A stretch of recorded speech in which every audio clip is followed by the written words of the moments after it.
Hi, everybody. Just a few words about our book report that's due. I'm not going to be giving you any reading, scholastic, or any writing this week so that you can go ahead and take the time to produce some quality work on your book reports. This video is going to go over some of the things that I'd like to see on your book reports. I'd like you to take your time on this. Work on it a little bit every day until you have a quality piece of work to turn in.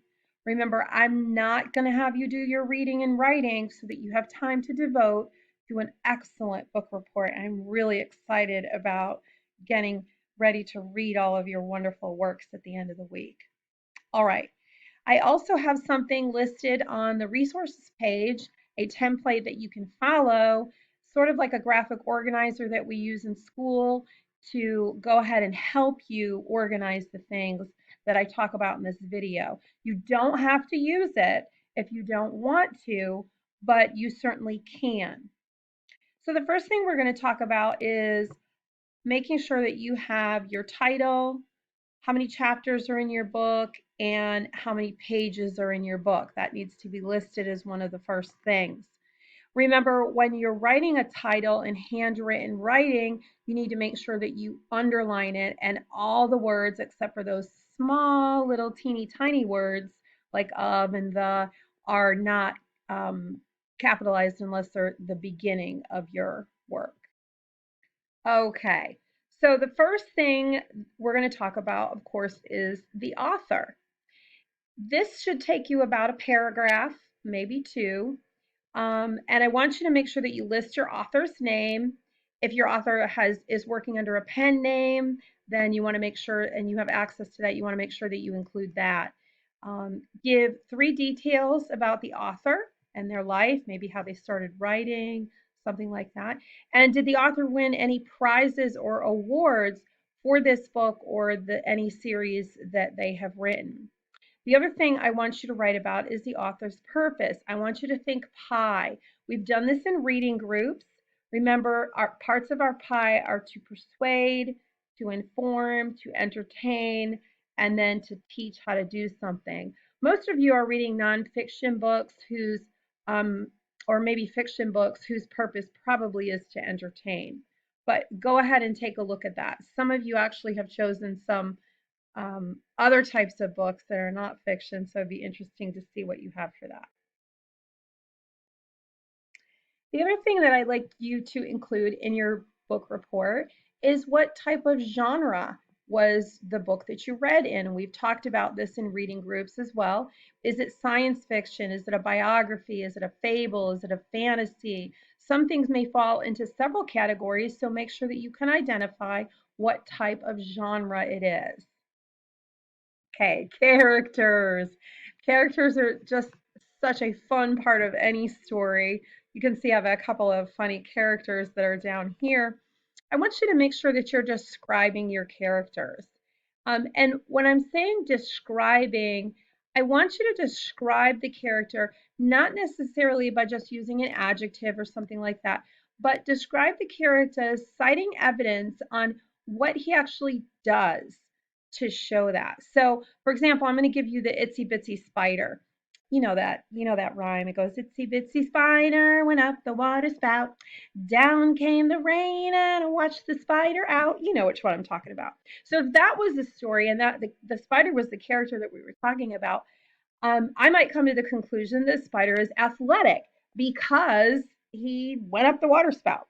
I'm not going to write a sentence like this. The spider was athletic. That's a boring sentence. It gives me no information as to why I think that he's athletic. What did the text tell me that he was athletic? This would be a better sentence. The spider was quite athletic. Notice how I stuck an adverb in there because he went up the water spout. I'm showing evidence. So make sure that you describe what your character does that makes him who he is, depending on what the text says in the story. So have fun with characters. Okay, the setting is next.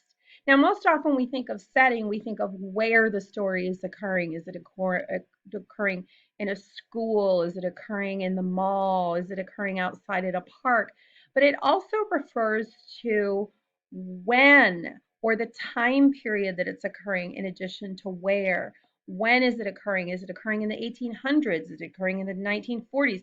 Is it occurring just on one morning? Those are the things that you need to think about as you're discussing the setting. Okay, point of view is next. And I'm sure that you remember this from discussing this in school. We had the big poster with all of the sunglasses on it. You can see I have them up here right now. What is your story written in? Is it in first person? Is it from just the author's perspective and just that bias? That author would use the words like I or me, and it was completely from the first person or from their interpretation of things. The second person you remember used you, and it did know a lot about the characters. It could describe all of the different characters and their actions. The third person is what most fiction is written in, and it is very similar to second person, but remember the third person knows everything, not just what all the characters are doing, but what all the characters are thinking and feeling. And that's a big difference between second and first person. While second person, the author knows the actions of the characters, third person knows what the characters are thinking and feeling as well. The next thing I want you to make sure that you include in your book report is a theme. Theme is sometimes difficult to understand in a story, but that's the overall moral lesson or truth that is occurring in the story. Some examples would be honesty, love, courage, bravery, doing the right thing, those types of things. I also want you to list any new vocabulary words that you may have come across that you had difficulty with. All right, quotes from the story are next. What was a quote from the story that you enjoyed? Give the page number and write the quote using quotation marks and tell what was happening when the character said it. Remember to use quotation marks. I've got my little ha ha ha ha ha ha ha down here so that you remember how to use quotation marks.